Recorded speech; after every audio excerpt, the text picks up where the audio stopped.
Au début des années 2000, les documentaires de la BBC vont dominer la scène télévisuelle avec ses nombreux documentaires sur la préhistoire, tous plus iconiques les uns que les autres. Mais d'autres vont tenter de se faire une place sur le marché, et parmi eux, Discovery Channel. Je vais vous raconter l'histoire de ces quelques documentaires produits dans ce même laps de temps par la chaîne américaine, à commencer par le premier d'entre eux, le règne des dinosaures.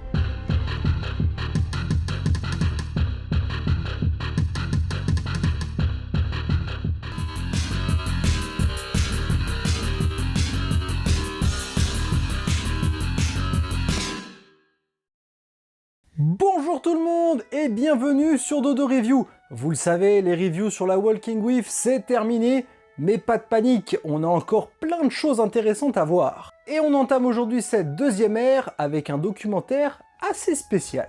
En 1999, Tim Hines et son équipe ont choqué tous les fans de dinosaures avec le célébrissime Sur la Terre des dinosaures. Et comme vous le savez, c'était loin d'être un projet unique, puisque dès l'année suivante, on découvrait l'incroyable aventure de Big Al, avant d'apprendre que la vraie suite à Sur la Terre des dinosaures, donc la série consacrée aux mammifères disparus, allait sortir pour l'année 2001. Mais tous ces projets ne se sont pas faits tout seuls, et Tim Hines ainsi que la BBC ont été accompagnés par de nombreux partenaires, comme France Télé, qui a diffusé l'intégralité des séries chez nous, ou encore ProSieben en Allemagne. Mais la BBC a aussi pu compter sur le soutien des Américains, et plus précisément sur la chaîne à contenu scientifique Discovery Channel. Ah mais les Américains, ils sont pas comme nous autres, vous le savez, ils ont besoin d'être le centre du monde.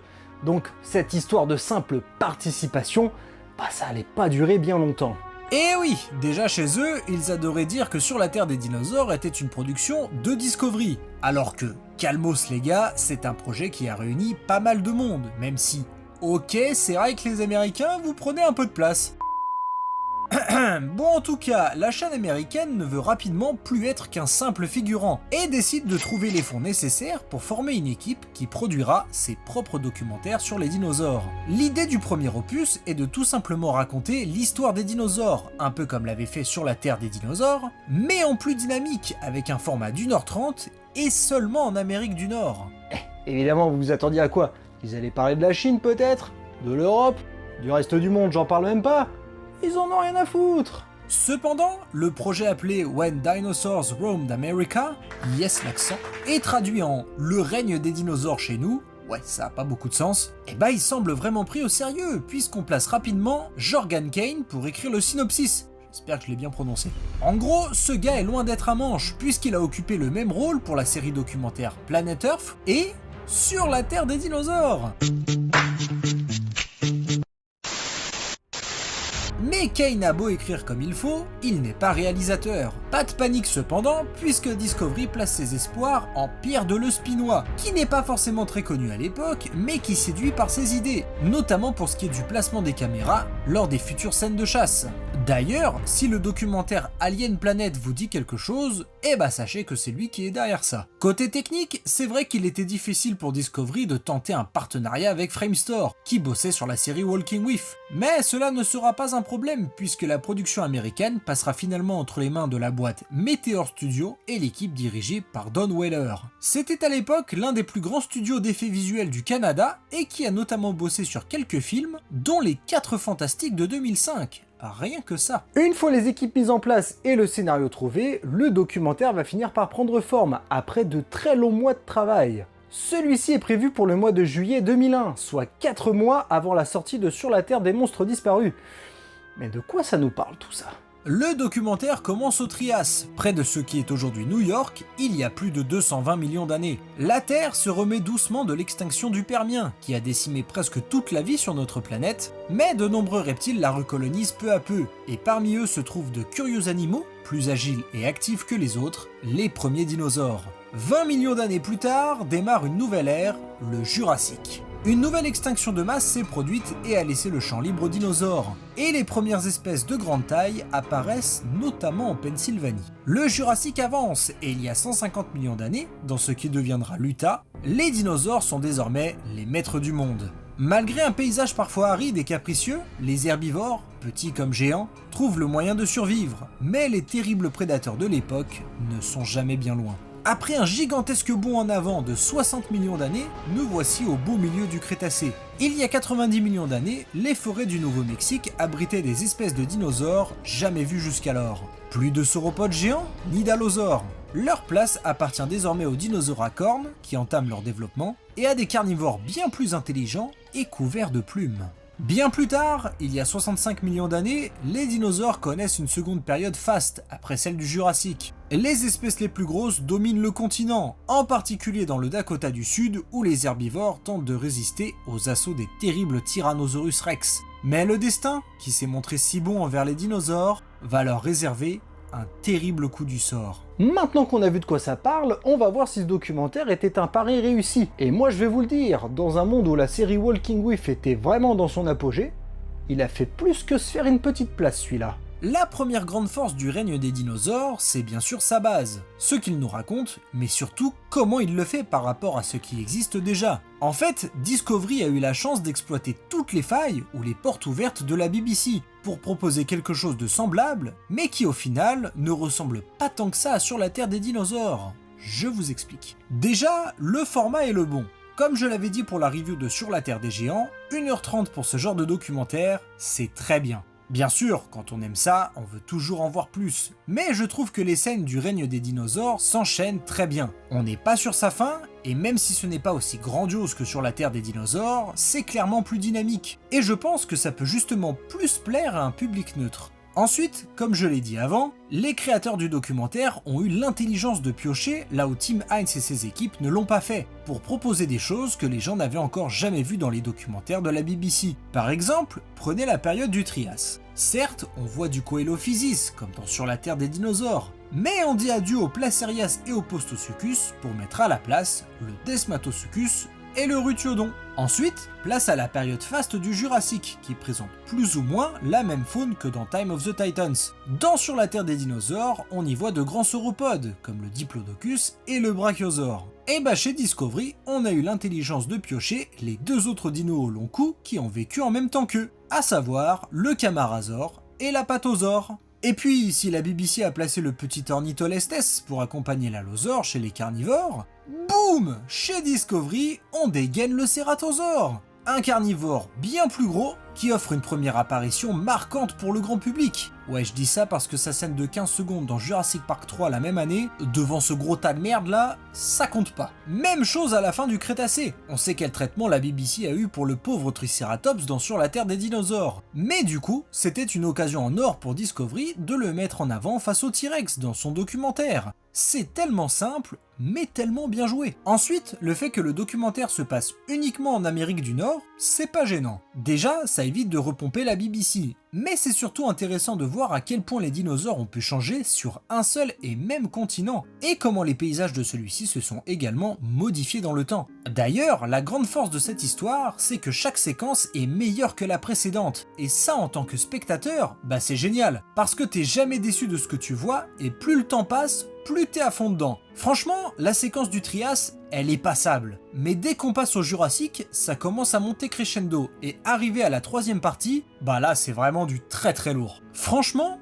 et alors là c'est purement personnel, mais je pense que je préfère la séquence du Jurassique supérieur du règne des dinosaures, plutôt que celle de Time of the Titans dans Sur la Terre des dinosaures. Alors c'est vous dire la qualité. Mais le passage qui m'a le plus choqué, c'est celui du Nouveau-Mexique. Un peu comme dans Les Lutins des Glaces, cette partie du documentaire a pour but de nous montrer des dinosaures dont on n'a jamais entendu parler, surtout à l'époque. Et le résultat est bluffant. On voit que plus on avance dans le documentaire, plus les intrigues deviennent intéressantes, avec un semblant de scénario. En gros, ça nous raconte quelque chose, et on ne voit pas que des dinosaures juste pour faire joli. Et bon, après que dire du final si ce n'est que c'est grandiose? Les paysages sont magnifiques, les dinosaures sont au sommet de leur gloire, mais ça j'y reviendrai juste après. Et puis enfin, la séquence avec la météorite est tellement bien foutue, punaise. Eh, c'est pas pour rien qu'elle est sur le logo de la chaîne. Non mais sérieux, c'est ce que la fin de Sur la Terre des dinosaures aurait dû être. Mais non, à la place, on n'a rien vu. Pas de météore, il y a deux dinos qui se font balayer en un claquement de doigts, et c'est ciao! Alors que là, on voit la météorite tomber, les forêts brûler, les dinosaures s'enfuir,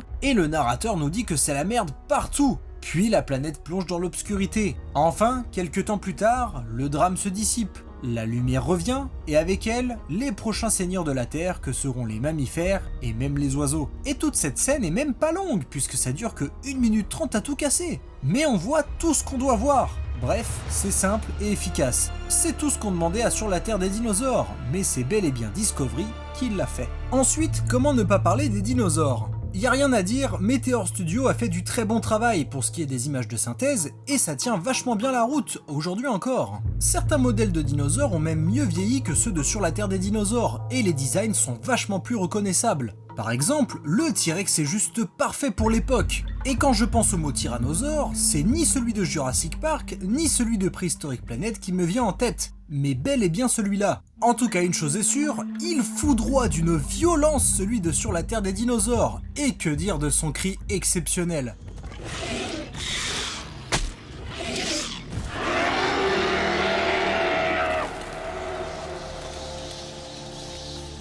Ça, c'est du lézard qui tabasse. Et en parlant de cri, comment ne pas évoquer celui du Dilophosaure ?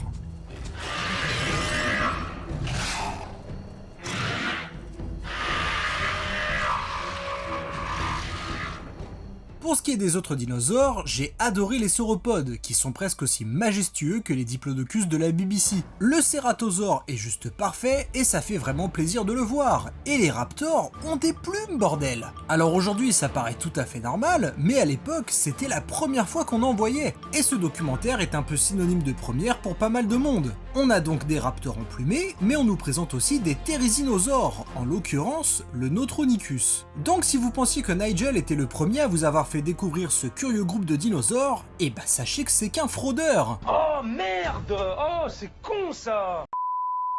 Ce documentaire nous présente aussi des tyrannosaures adolescents, et alors qu'on disposait de très peu d'informations à l'époque et sur leur rythme de croissance, les créateurs du règne des dinosaures avaient déjà pris le parti que ces jeunes étaient très différents des adultes, étant bien plus sveltes et rapides que leurs aînés, et c'est totalement valide aujourd'hui. Alors moi je dis bravo. D'ailleurs l'un d'entre eux va faire trop le malin et va charger un troupeau de Triceratops, et ça nous amène aux séquences fortes. De ce point de vue, le moins qu'on puisse dire, c'est que ce documentaire n'en manque pas. Je pense à la première apparition du Dilophosaure et à toutes les séquences du Cératosaure, qui connaît d'ailleurs une fin tragique qui m'avait vraiment choqué quand j'étais petit. J'oublie pas non plus la chute de l'Apatosaure, le duel des Uniceratops, le feu de forêt, tous les passages avec les T-Rex et bien sûr la chute de la météorite. De plus, même si on est globalement toujours en immersion avec les dinosaures, le documentaire fait quelques arrêts de temps en temps, pour nous présenter l'anatomie de tel ou tel dinosaure, afin qu'on comprenne mieux ses agissements ou son évolution. Là aussi, Sur la Terre des Géants n'a rien inventé, même si le concept sera poussé plus loin, je vous l'accorde. Cependant, on a aussi le droit à quelques interventions de paléontologues par moment, qui sont très courtes, pour vite retourner avec les dinosaures, mais chaque passage est très intéressant et a clairement sa place. Par exemple, un expert donnera sa vision du comportement des tyrannosaures, pour justifier leurs actes dans le documentaire, et une autre paléontologue nous apportera les preuves qu'il y a bien eu un incendie à tel endroit il y a 90 millions d'années,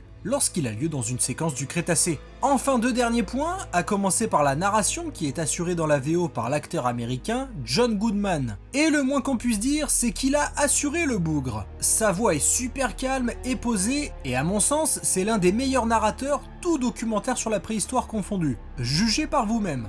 Triceratops is one of the largest animals on the northern plains. Although it's related to Zuniceratops, time has made a dramatic difference. Chez nous, le documentaire a été diffusé sur France 5, pour ceux qui ont vécu cette époque. Et malheureusement, j'ai pas réussi à retrouver le nom de la personne qui s'est chargée de faire la VF, mais son timbre de voix est assez similaire. Je vous laisse écouter. Les Triceratops sont des herbivores. Ils parcourent les plaines en troupeau, broutant des fougères et des arbrisseaux comme les palmiers nains, tout en surveillant leur progéniture.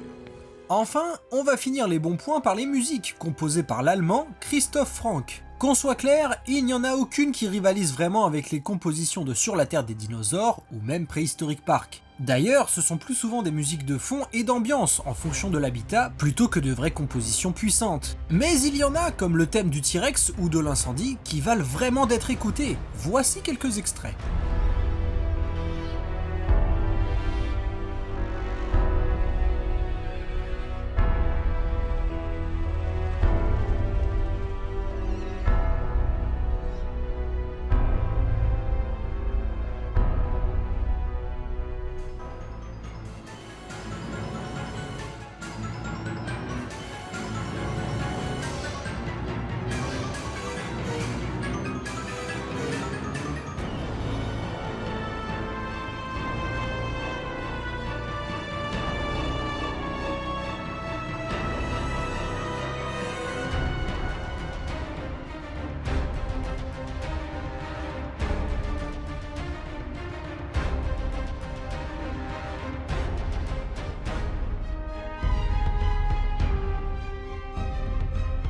Le règne des dinosaures est donc une production très solide de la part de Discovery.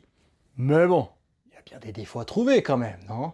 Bien que l'entièreté du documentaire soit super, et que plus on avance plus c'est génial à voir, il y a quand même un petit revers à ça. Honnêtement, je n'irai pas jusqu'à dire que la séquence d'intro au Trias est ratée, mais elle est un peu vide, sans réel objectif ni histoire à raconter. Cependant, elle ne dure que 10 minutes, et une fois passé à la suite, on commence les choses sérieuses. Autre point qu'on pourrait considérer comme négatif, c'est le manque de diversité de la faune. Alors certes, tous les dinosaures sont cool et bien choisis, mais en 1h30, on ne voit pas un seul reptile marin. Et il faut attendre le final au Crétacé pour voir un ptérosaure, en l'occurrence un Quetzalcoatlus.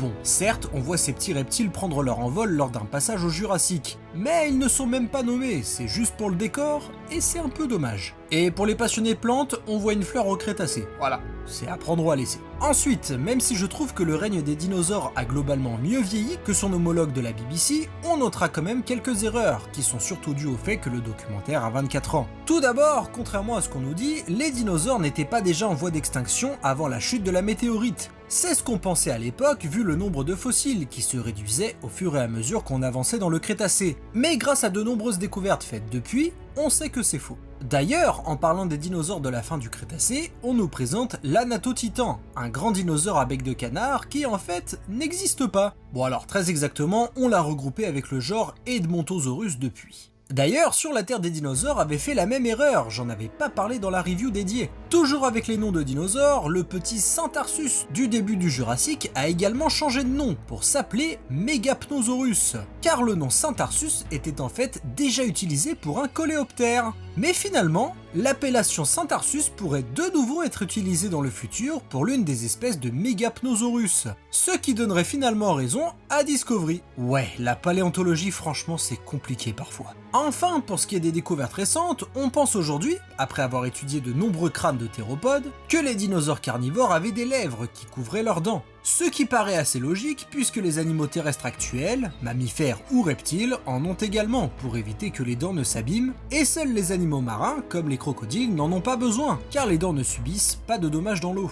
Revenons aussi aux raptors. Même si ceux du Nouveau-Mexique sont couverts de plumes, elles restent assez basiques, alors qu'on pense aujourd'hui que les plumes des raptors adultes étaient très similaires à celles des oiseaux, comme ce qu'on voit dans Préhistorique Planet. De plus, sachez que le droméosaure de ce documentaire n'est basé sur aucune espèce répertoriée. Vraiment, chez Discovery, ils se sont dit « Bon, doit bien avoir des raptors dans le coin, et on doit remplir le quota, alors vas-y Francky, balance que t'as !» D'ailleurs, la séquence de l'incendie m'a laissé un peu perplexe, parce que je suis pas sûr que des animaux soi-disant aussi intelligents, du moins pour des dinosaures, se seraient laissés distraire par un peu de viande au lieu de sauver leur peau. Même si la scène est super stylée, ça je peux pas le nier. Et pour finir, toujours au Nouveau-Mexique, le petit Coelurosaure qu'on nous présente n'était pas qu'un simple dinosaure miniature, puisqu'il a été nommé Susquityrannus, et qu'il appartenait, tenez-vous bien, à la super famille des tyrannosaures. Non, c'est... En conclusion, le règne des dinosaures est la preuve vivante qu'il n'y a pas que la BBC qui sait faire du bon contenu sur la préhistoire. Oui, c'est pas parfait, ça manque de peps sur le début et il y a quelques erreurs. Mais globalement, c'est une sacrée réussite. Et très franchement, je pense que je porte ce documentaire plus haut dans mon cœur que Sur la Terre des dinosaures. Voilà, ça c'est dit. Certaines séquences sont grandioses, les paysages sont magnifiques et surtout très fidèles. Et puis on y voit tous les aspects de la nature, de ses plus beaux à ses plus sombres. Le documentaire a été vu par plus de 5 millions d'Américains à sa première diffusion aux États-Unis. Alors, ça peut sembler un peu faible comparé aux 15 millions du premier épisode de Sur la Terre des dinosaures, dans un pays bien plus petit, l'Angleterre. Mais c'est un démarrage qui fut loin d'être honteux, et petit à petit, il a su se faire sa place dans le cœur de nombreux passionnés à travers le monde. Il a d'ailleurs reçu quelques récompenses, dont le prix du meilleur montage sonore pour une fiction, et celui du meilleur programme d'animation pour un programme d'1 heure ou plus. Et comme je l'ai expliqué, le travail de Meteor Studio a permis à la boîte de travailler pour quelques films ensuite, dont Les 4 Fantastiques. Pour ce qui est des notes, je mets un joli 9 sur 10 au règne des dinosaures en tant que fiction. J'en ai toujours gardé un super souvenir depuis que j'étais enfant, et pour l'avoir revu juste avant de faire cette review, ce sentiment n'a pas changé. Et il est clairement dans mon top 3 des documentaires que je recommanderais à quelqu'un qui n'y connaît rien sur les dinosaures. Côté science, c'est plus solide que Sur la Terre des dinosaures, et malgré ses presque 25 ans d'existence, le documentaire s'en sort super bien sur la majorité des thèmes abordés. Ce sera donc un 8 sur 10. Et voilà, c'est tout ce que j'avais à dire sur le règne des dinosaures. D'ailleurs, si ça vous intéresse, le documentaire est disponible en entier, mais en version originale, donc en anglais, sur YouTube. Et je vous invite aussi à vous rendre sur ma chaîne secondaire, enfin plutôt ma chaîne de secours, qui est sur Dailymotion, parce que j'ai regroupé tous les extraits existants en français, et j'en ai fait une petite vidéo. Le lien est en description. Ça dure à peu près 10 minutes, parce que j'ai pas réussi à retrouver le documentaire complet en français. Bon, évidemment, cette petite vidéo, je voulais la mettre sur YouTube, mais la police m'aurait un petit peu embêté, quoi. Je parle évidemment des droits, sur YouTube c'est un peu compliqué. Donc voilà, vous pouvez la retrouver sur Dailymotion. Pour ceux que ça intéresse, en attendant, on se retrouve très bientôt. La semaine prochaine, il y aura 2 focus. Si vous avez regardé les posts, vous savez de quoi je parle. Et puis la semaine suivante, on parlera de la suite des reviews des documentaires de la Discovery. On a vu que le règne des dinosaures était un très bon départ. Franchement, on aurait difficilement pu espérer mieux. Et ben, on peut se dire que la suite des événements ne pouvait s'annoncer que grandiose. Ou pas. On en parlera très bientôt. A plus.